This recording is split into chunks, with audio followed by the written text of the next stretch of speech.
I sat in a cold holding cell, facing permanent deportation from the country I had spent 10 agonizing years legally earning the right to call home. My wife had drained my bank accounts, bruised her own arms in front of a bathroom mirror, and called the police on a man who had never once raised his voice to her. She told them I was a monster. She filed a special federal petition claiming extreme cruelty, the kind of filing designed to protect real victims, so she could bypass our joint marriage interview entirely and walk away with a permanent green card while I was thrown out of the only life I had left. The police believed her. The first responding officers, the detective who took her statement, even my own court-appointed advocate for the first 48 hours. All of them looked at me with the particular disgust reserved for men accused of hurting women, and not one of them asked the obvious question, the one I kept screaming silently behind my own closed mouth. Why would a man who spent a decade building a legal life risk all of it on one bad night? She thought she had played a flawless game. Drain the accounts, manufacture the wounds, weaponize a law built for the vulnerable, and walk away with the house, the money, and my entire future, leaving me standing at an airport gate with nothing but the suitcase I'd arrived with a decade earlier. But sitting in that cell, staring at a concrete wall the color of old teeth, I remembered something she didn't know I had. A small, voice-activated dashcam I'd installed in her car 6 months earlier, quietly, for insurance purposes, after a fender bender that wasn't her fault, but could easily have been spun into one by a less honest driver. She never knew it recorded interior audio. She never knew I still had the cloud login. But to understand how a woman could weaponize an entire justice system to steal a man's life, you have to go back to a whirlwind romance, a rushed wedding, and a trap built so patiently I never once felt it closing around me. I came to this country at 24 with nothing but a suitcase, $400 sewn into the lining of my jacket, and a work ethic that had been the only inheritance my father ever had to give me. I poured concrete during the day and sat in night classes for structural engineering, falling asleep most evenings with a textbook open on my chest.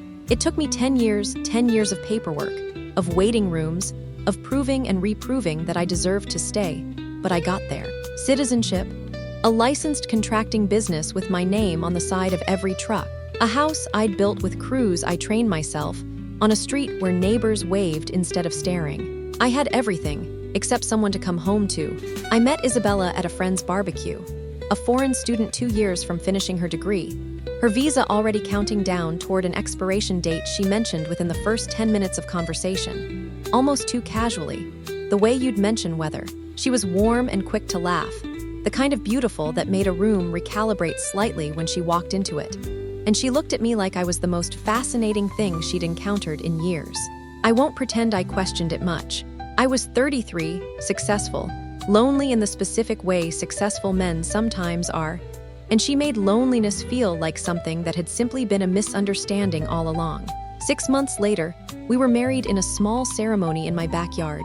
String lights threaded through the trees I'd planted myself. I sponsored her green card application within the month, sat across from immigration officers with her hand in mine, answered every question about our relationship with the open, unguarded honesty of a man who had nothing to hide. I gave her a credit card with no limit I'd ever mentioned. I added her name to the house. I gave her the kind of access to my finances that, looking back, no immigration attorney would ever have recommended. But that felt, at the time, like the most natural extension of loving someone completely. For 18 months, she seemed to love me back. I want to be honest about that because I think it matters.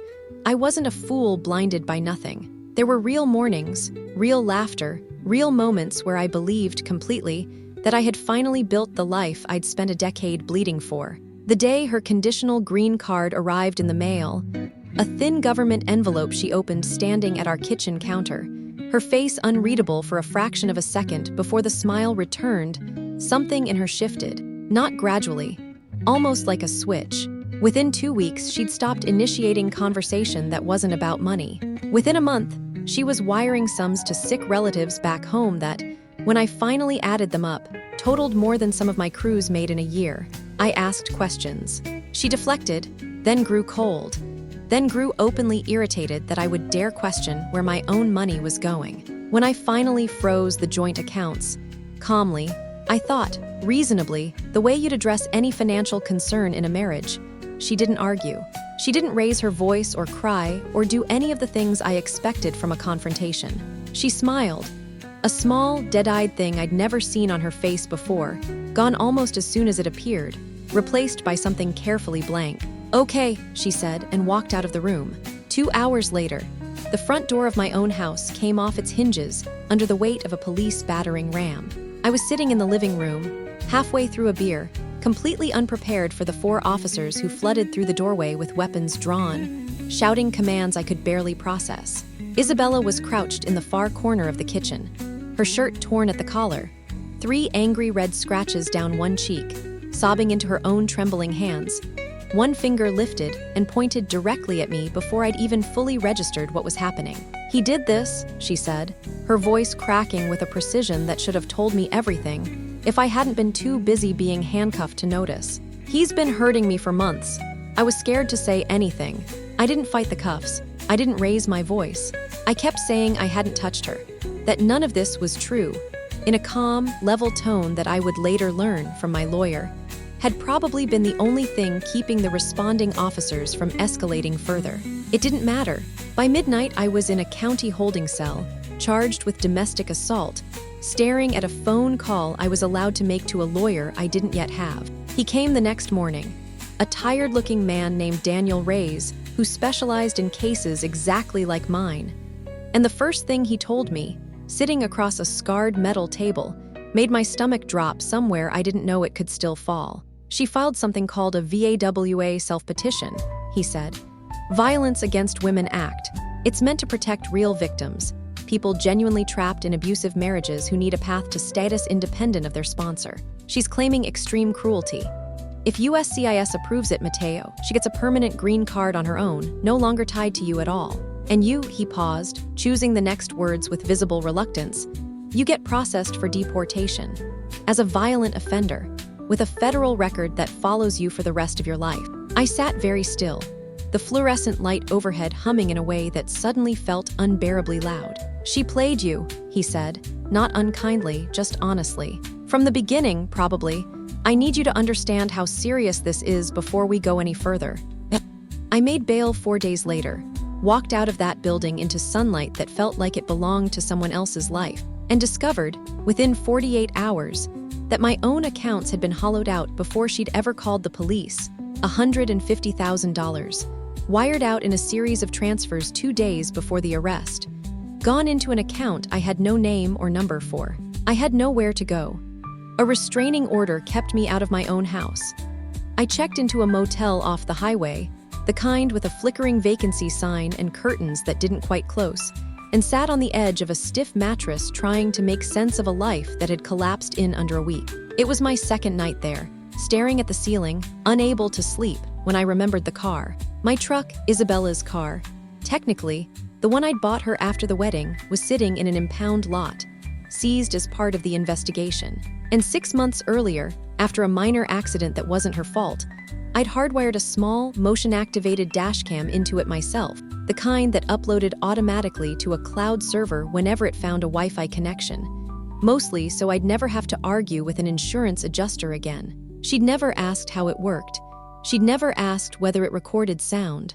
I sat up in that motel bed, opened my laptop with hands that weren't quite steady, and logged into a cloud account I was fairly certain she'd forgotten existed at all. Dozens of files loaded onto the screen, hours and hours of recorded interior audio, time-stamped, stretching back through the exact week leading up to my arrest. I stared at the file list for a long time before I let myself click the first one.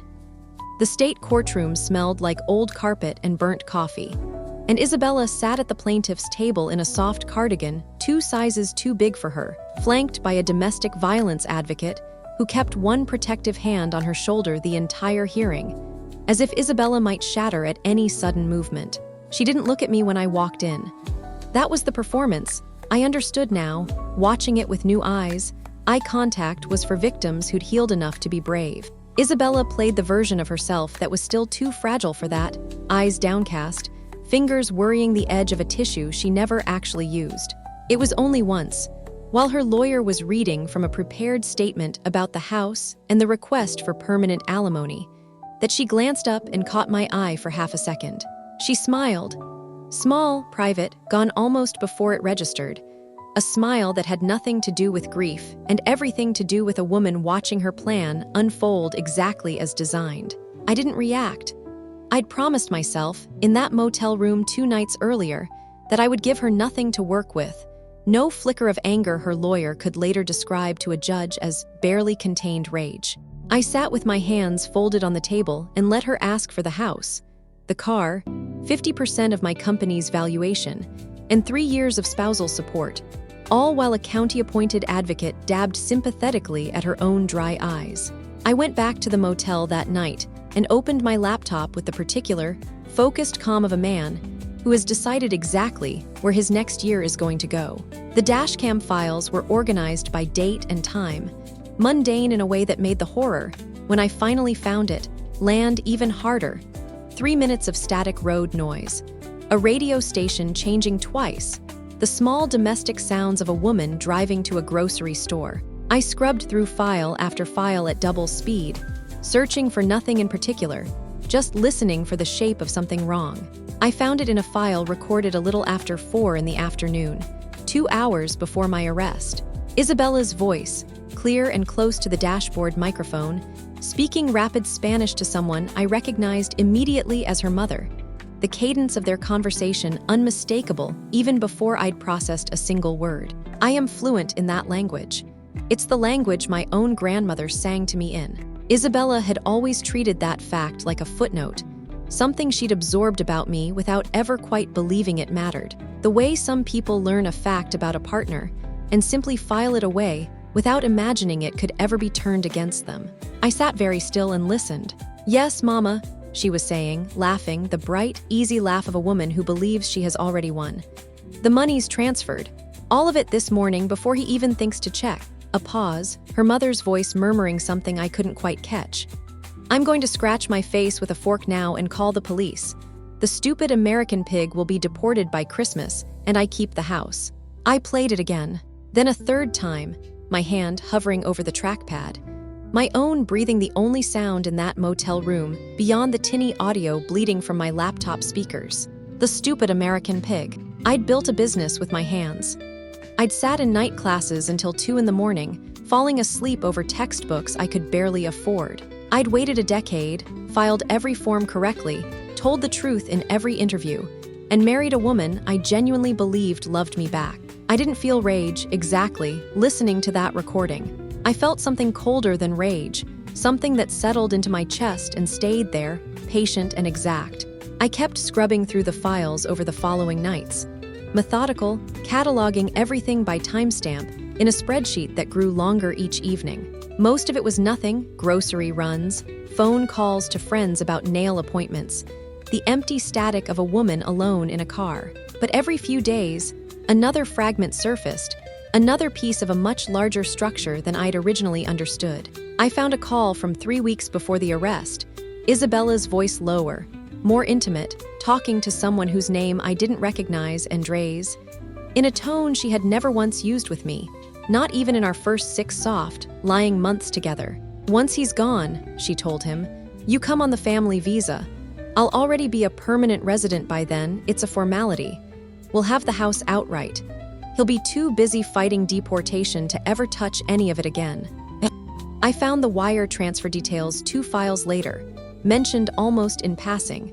$150,000 routed through an account in her mother's name and forwarded, in pieces, to an offshore account I would later learn belonged indirectly to Andres himself. Money meant to fund his life in a country I had bled a decade to earn the right to call mine, in a house I had built with my own hands.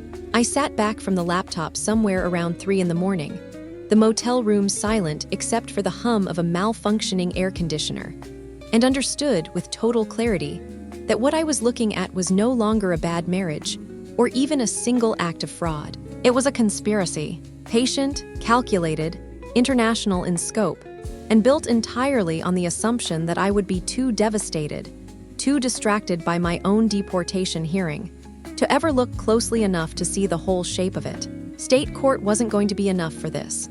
A misdemeanor judge in a county courtroom could end a marriage and divide some assets, but he couldn't touch what Isabella had actually done.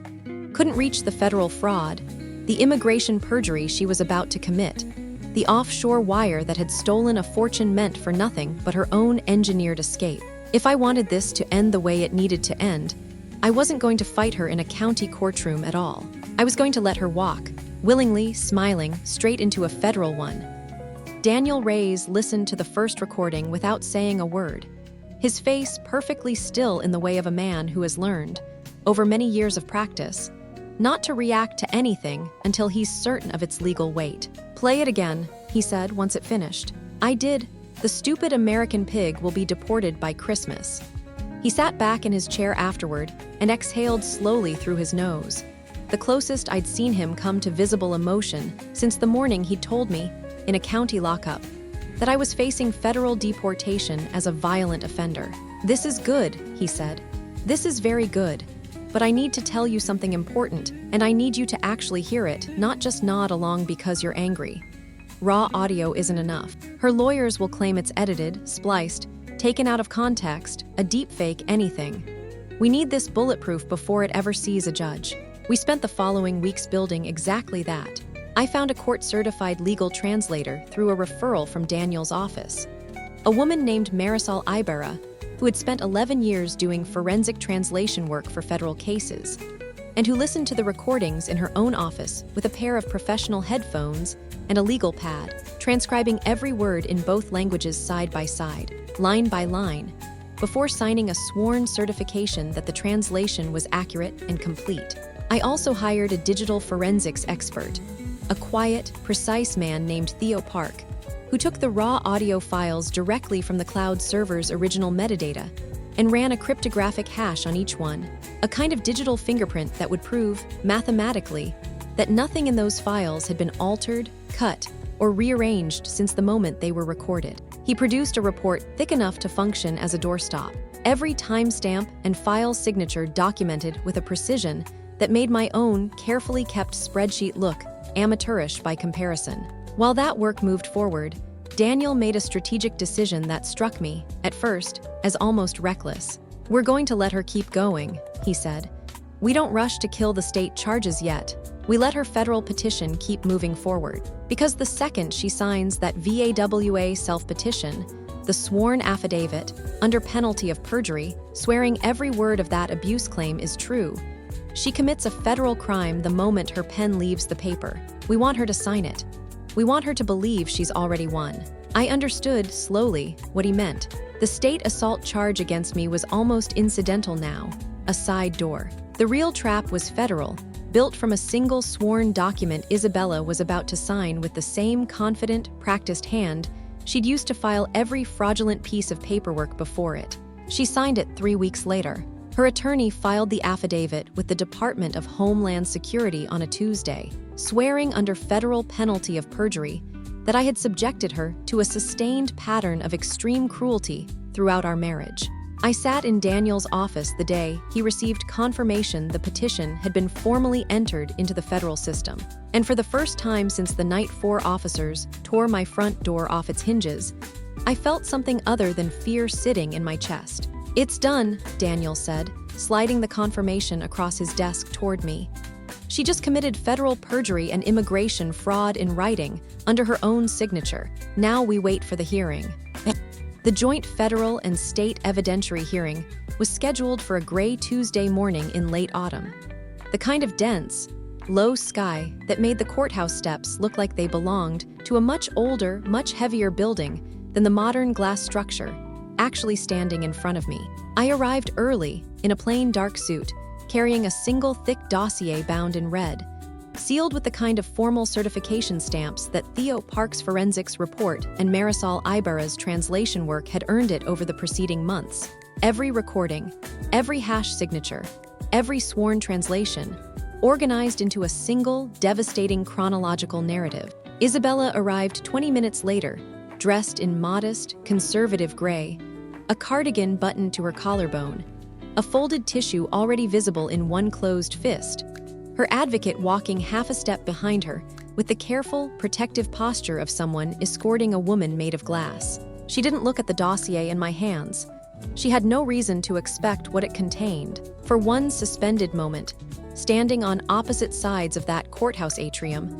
We looked at each other directly for the first time since the morning the police had dragged me out of my own living room in handcuffs. She smiled at me, soft, sympathetic, performed for the small audience of advocates and clerks moving around us.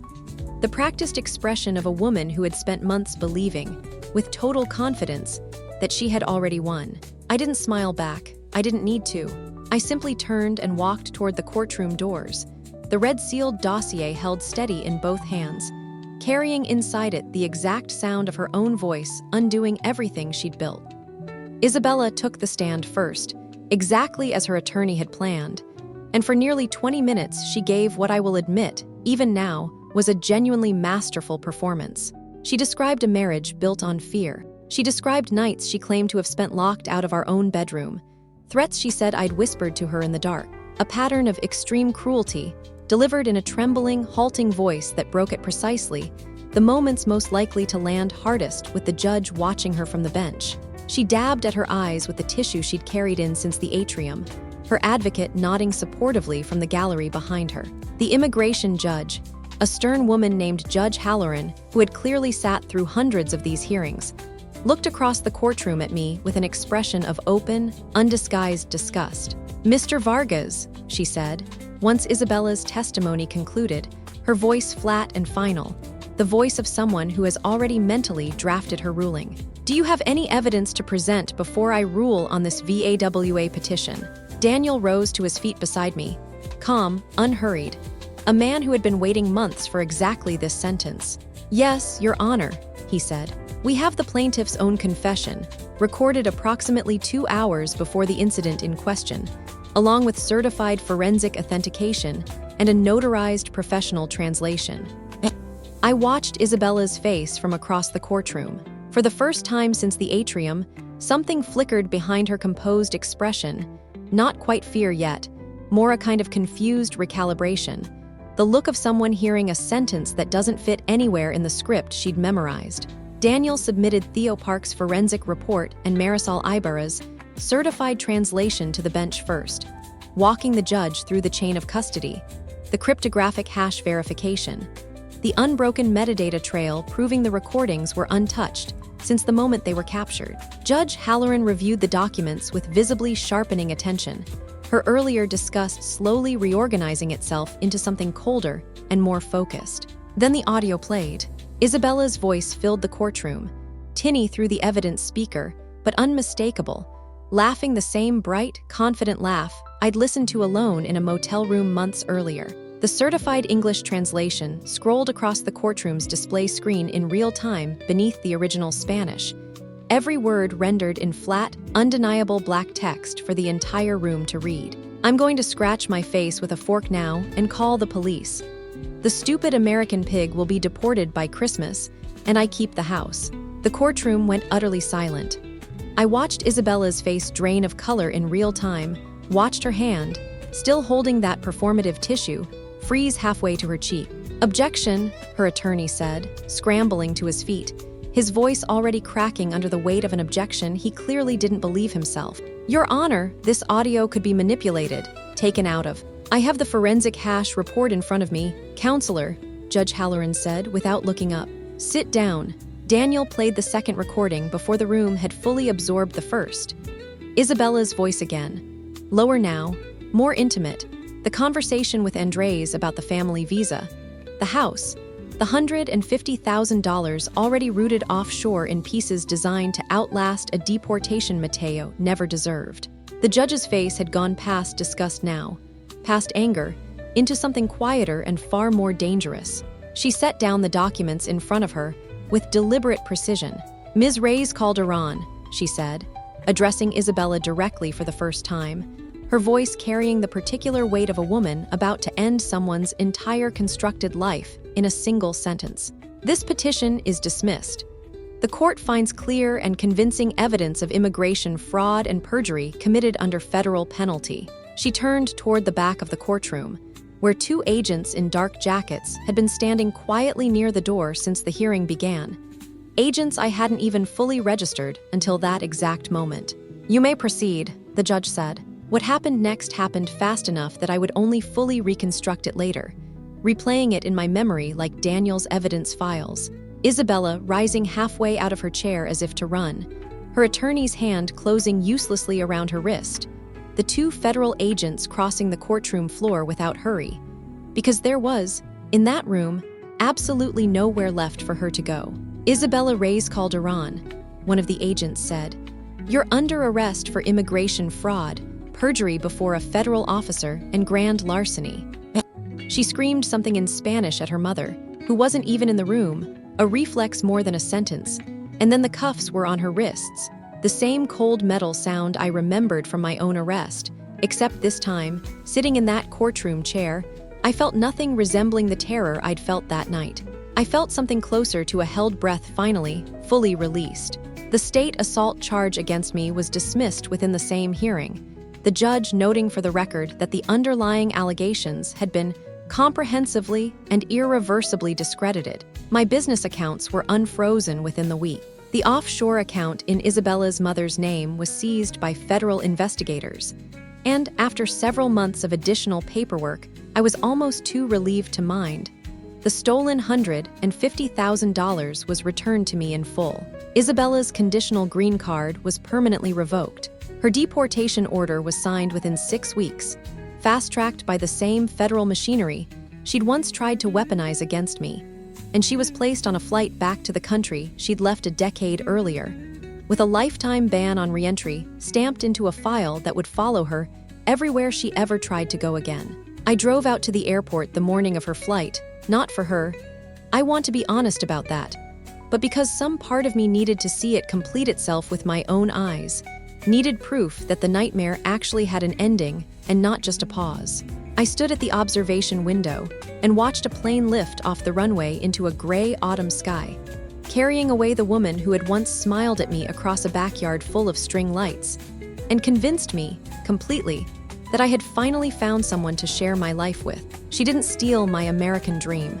She thought a few fake tears were enough to take everything I'd bled a decade to build. She just bought herself a one-way ticket to a permanent nightmare. I turned away from the window, got back into my truck, and drove to a job site I hadn't visited in weeks, where my crew was waiting, where the work I'd actually built my life on was still standing exactly where I'd left it.